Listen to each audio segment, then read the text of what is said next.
And don't be surprised if Derevyanchenko wins. I don't think that's going to happen. I think this is going to be a points decision. This is a massive test from Mbilli because he's obviously the up-and-comer, isn't he? I think it's going to be an Mbilli win by 1 or 2 rounds. He reminds me a bit like Bradis and that type of... Derevyanchenko, because of his age, it's hard to see where you go from. I wouldn't be shocked if Mbilli knocked him out. If he's fully ready, he's a tough nut. Tough fight to call this one.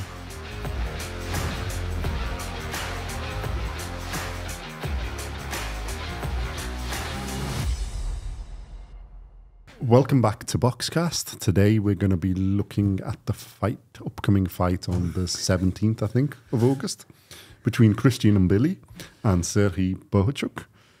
Sergiy Bohachuk. We've done that one. Sergiy Derevyanchenko. Yeah, sorry, wrong Ukrainian. There's not many of them fighting lately. Yeah, so it's a bit confusing, isn't it? We're trying to... Bohachuk is fighting Ortiz, so watch our video on that one. And this is Mbilli versus Derevyanchenko. Let me go through the tail of the tape. Okay, Mbilli is 27-0. He's had 27 fights, 23 wins by knockout. He's age 29. He's 5'9" tall, which is 174 centimeters. 72-inch reach, which is 183 centimeters. And this is at 168 pounds, so it's super middleweight. And he fights out of an orthodox stance. Derevyanchenko is 15 for 5, 20 fights, 15 wins, 5 losses, 10 wins by knockout. He's age 38. He's the same height of 5'9" inches, about 175, so it might be a centimeter taller. 67.3-inch reach, 171 centimeters, so he's down a few inches there, about 4.5. And same weight, 168 pounds, 76.2 kilos, super middleweight, as I said. And he fights out of orthodox stance as well. Yes, Simon, what do you think? Don't know, in all honesty. Well, you look at it and you go 15 and 5 losses, but let me bring it up. His losses are Danny Jacobs, Gennady Golovkin, Charlo, and Jaime Munguia. And if you look at all of them, they're on points. He hasn't been knocked out by Golovkin. No, he seems to be... there's Carlos Adames and Jaime Munguia, who are all like... And Daniel Jacobs. And it was close against all of them. There's no clear one. No, it seems to be every time he's stepped up a level, he's been beat. Yeah. He's been fine. But it's like close, like you said, even against Daniel Jacobs, 114, 130, I think it's a split decision. So 114, 113, 112, 115, 112, 115. Against Golovkin, 112, 115, 112, 115, 113, 114. All right, unanimous decision, but it's close. Charlo, it's a little bit wider, but I think, there's things. It's 4 rounds, 5 rounds, 4 rounds, 6 rounds, and 8 rounds, which is a bit. Although I think there's some like contestation over how wide it is. And then he's got a majority decision against Carlos Adames, loss. So, there's 95, 95, a draw, 93, 97, 94, 96. And then it's Jaime Munguia, it's 112, 115, 113, 114, 113. So obviously a close fight. The Jaime Munguia fight, though, don't forget, Derevyanchenko was down in the 12th, so it was a 10-8 round. So if you take that away, he's won on points. He's won, yeah. He was doing really well on that. So this is a massive test from Mbilli, because he's obviously the up-and-comer, isn't he?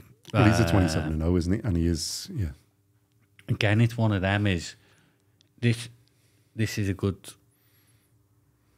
This will find out where Mbilli is. Yeah.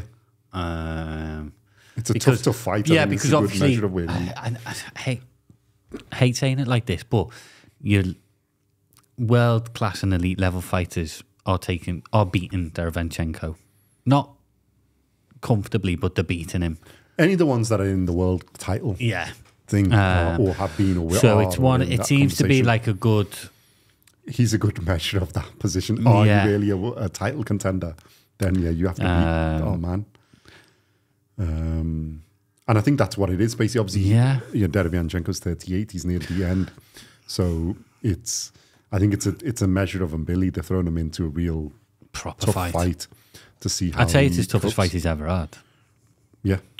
I mean, he's highly ranked by all the governing bodies and He has been quite impressive in like some of his... He's sort of built up, isn't it? And this is getting to that next level. Yeah, so he's got to take care of him if he wants to. Bit disappointed it's only 10 rounds. Mm-hmm. Should be a 12-round fight. Come on. Yeah.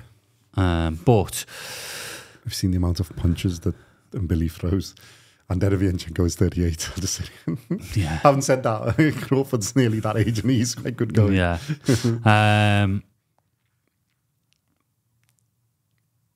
Yeah, Usyk's getting there and he's 2-weight undisputed, you know, so they're all quite... It's a tough one for me where Mbilli should win on paper. But this is one of them is right, let's see where he is.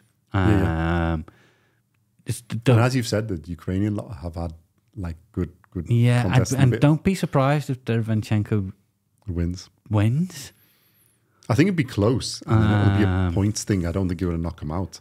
But I tell you what, if Mbilli goes in and knocks this guy out, that's a massive statement. That's a massive statement, yeah. Because Golovkin couldn't do it. No, I know Golovkin knocks out everyone. He knocks everybody out. Munguia couldn't do it. Munguia couldn't do it. He's good as well. Right, Jacobs more boxes and stuff. But yeah, he's been in against some really, really good fighters and managed to get to the 12 rounds or 10 rounds or whatever. So, you know, although he hasn't had loads of fights, Derevyanchenko, he's a wily old coyote, isn't he? Yeah. He's a bit like, he reminds me a bit like Bradis and that type of, them type of fighters. He's a tough nut. Yeah. So you're going to have to be on your A game to beat him. It's a step up in level of quality of opponent. Which is what he needs. Yeah. And it's, like I say, good yardstick. Well, it's 27 fights now, isn't it? I think you need to do that step up now, and then you're in that looking through who he's beaten and stuff, it's not the greatest It's getting resume. better, but it's not like top level. Yeah. And this is a step up. Then are we writing Derevyanchenko off, or are we... No, seriously not. Yeah. Seriously not. Like say, I think both of them got a chance. If Mbilli isn't the real thing, I think Derevyanchenko wins. It's hard to pick a winner. Yeah. It's a proper... I don't think people are going to think this is a 50-50 fight, but to me, this is a proper 50-50 fight. Like I say, this is going to prove if Mbilli is the real deal or not. Yeah. Is he ready to step up to that next? And do not take Derevyanchenko for lightly. Don't look at that. I wouldn't be surprised if either of them. Because if you look at Derevyanchenko's record, you go 5 losses and Billy. But then you look at the losses and the manner of the losses. And it's very, very, it's a different outlook than those 5 losses. They don't look that bad. It's only elite fighters that he's fought. World class and elite. So it's gonna be very, very tough for him. For Mbilli, very, very tough for him. I think he'd be taken to places he's never been taken before, and that's good. Yeah. If he wants to move on in this division, this is a good fight for him to do that. I mean, Derevyanchenko's going to have all the tricks up his sleeve, isn't he? If he hasn't learned all the tricks by now, he shouldn't be there. Obviously, he's a good boxer, so he's going to be. He's going to have all the things. The downside to it is,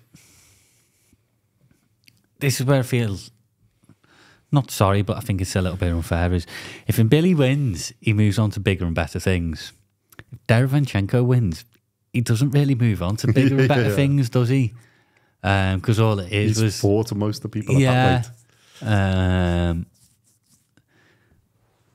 So he's got nothing to really gain there, Derevyanchenko, but the Ukrainian boxers are so proud they're not going to want to.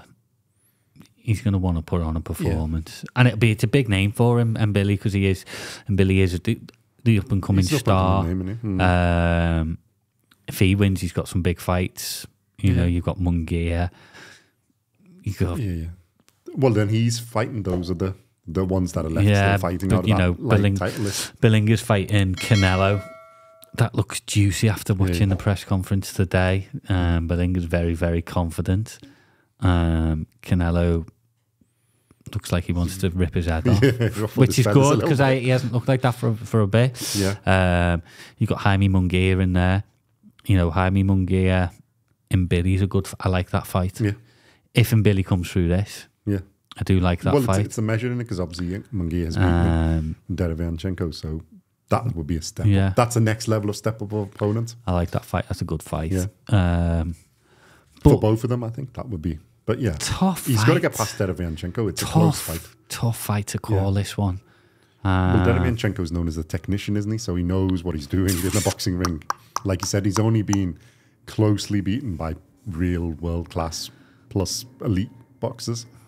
So this is really to show, is Christian Mbilli one of those world-class?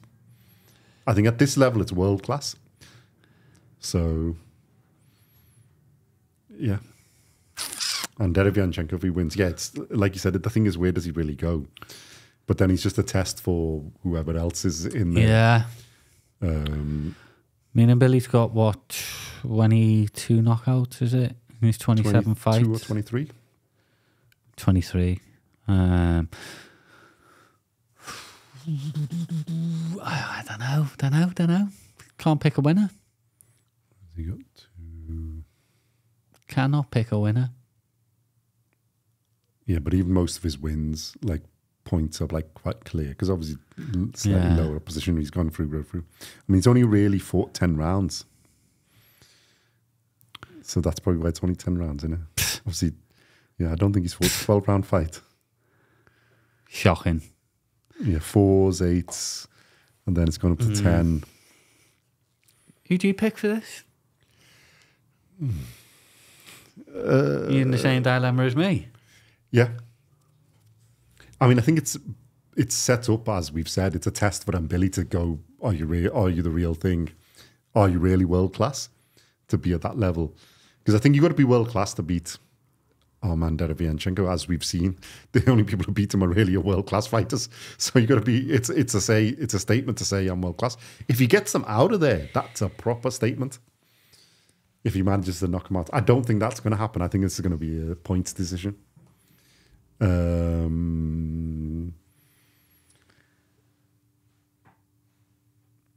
I think it's going to be an Mbilli win by 1 or 2 rounds. Close decision. So points. Points, but close on points. Close on points. Although Mbilli has got really high output, so he might be able to keep like a lot of rounds on things. But Derevyanchenko is a good boxer, so you would expect him to get into and get it. Go and watch yours. You like coming up with some good ones, so we could have one of your. I wish it was a 12-round fight. Yeah. Because I think if it was a 12-round fight, it would change my prediction. Is Mbilli the real deal? And that's the question, isn't it? That's the question we're going to answer. So I'm assuming he is. So he's going to pull that out. All right, I'm going to say... This is me twice going against Ukrainian boxers. That's just like not normal. I don't do that normally. I've had to go twice against it. Come on then. I have written Derevyanchenko wins by knockout round 9. Okay. I like it. Yeah, and I think he's going to stop him. I don't think Mbilli is the real deal. He does get hit a bit. His defense is that his punch output is so high, his offense is so high that it pushes the other person back and he keeps going. But yeah, I could see if he gets caught and things, I think Derevyanchenko, apart from he hasn't got a great knockout ratio. He's still going to knock him out. Yeah, but he can still knock him out in round 9. Okay. We can go with that. It's done. I wouldn't be unhappy on either side, who either side wins. I think it's just like you said, if Mbilli wins, you can see the next bits. That's what's really cool. Derevyanchenko, because of his age, it's hard to see where you go from. I mean, it'd be like last hurrah. Yeah. You may get a big payday, like you say, fight. It's a really, really 50-50 fight for me, this one. I'm really unsure, but I'm going to... His knockout percentage isn't that bad, is it? Because it's 10 out of 15. So I was working 10 out of 20, it's not, but it's 67%. So it's not actually that bad when you look at it like that. And he hasn't been knocked out himself, so he's never been stopped. So yeah, He has been dropped, though, with a body shot. Mm. Wonder if Mbilli will take target Billy's point. punch out is high. Yeah. And he's going to go forward and do. But, maybe, well, it'd be good to find out how good Mbilli's chin is. Yeah, and like I say, it could be one of them where Mbilli goes in. It's a measure of really where he is. Yeah, and, he could go in and wipe the floor with him inside of 3 rounds, and then you go... And we'd be like, yeah, okay, he's the real deal. And, that wouldn't shock me if he did that, though. No. I don't think he will, but it wouldn't shock me. I think it'd go more than 3 rounds. That would shock me if he beats him in 3 rounds. Tell you what, if that happens inside 3 rounds... Yeah, then it would be. Then he's a real deal. So am I. I'll be the real deal. You'll be the real deal commentator, predictor. I think it'd go a distance, but like the amount of output, and then with the age, you could see him wearing down. But normally the Ukrainian guys are well conditioned. Because after this, Billy does win. Yeah. I think it's the nature of the victory. I mean, if you can get him KO'd and get him out of there, even in like 9 round or 10 round, making a but statement. Any round, it's a big statement to say, I'm the man at this level, and he has got a good KO percentage. I think it's not one punch. He's a grind down effort guy, and they can win, especially if you're fighting an older guy. I look forward to this one. But it could also be like, you know what I'm hoping it's like? Roman Breedis and thingy. Opataya. Yeah, Opataya beats number 2, where he just, Opataya won, but he just kept going. And you could see something like this, because, Mbilli could be like that, and it could get interesting towards the end if our man's still there and with his skill level. And know-how of the ring. It could, and he's a tough nut. It could be really but you've chosen Billy, so you're anti-Ukraine lately. No. But 2 fights now. I'll just bow down. The way it is. So, but Loma's not fighting this year. What do you expect me to do? Usyk's not till the end of the year, so we need Brinchik on some point. Then I can pick. You must probably go against him as well. Yeah, well, it depends who he's fighting, because that division's... Jesus. Yeah, no, I look forward to this fight. I think it's going to be a good scrap. I think it is going to be a good scrap, and we'll see. Yeah. We'll see. So what have you done? Yours is Derevyanchenko and KO round 9. And I'm on Mbilli for points. Close points. Decision. But like I say, wouldn't surprise... I wouldn't be shocked if Mbilli knocked him out in a 3 round. I think any of the things can happen. And that probably makes it sound like we're like sitting on the fence. Yeah, obviously anything can happen. But genuinely, you could see... It's a difficult fight. It's close. To predict. We know what Derevyanchenko is going to be. Unless there's something up, if he's fully ready, he's a tough nut. He's a measure of, are you world class or not? And then Billy's the one we need to find out, are you world class or not?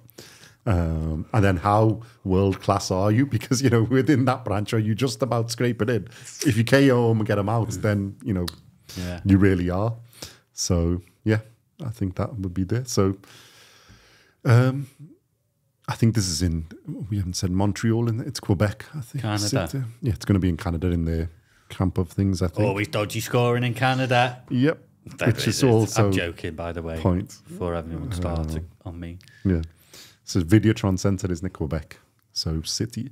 So I think that's where he fought before. Yeah, because he's French, isn't he? Yeah. So a decent undercard as well, Well, some fights. Makhmadov's back against Vianello, Italian fighter.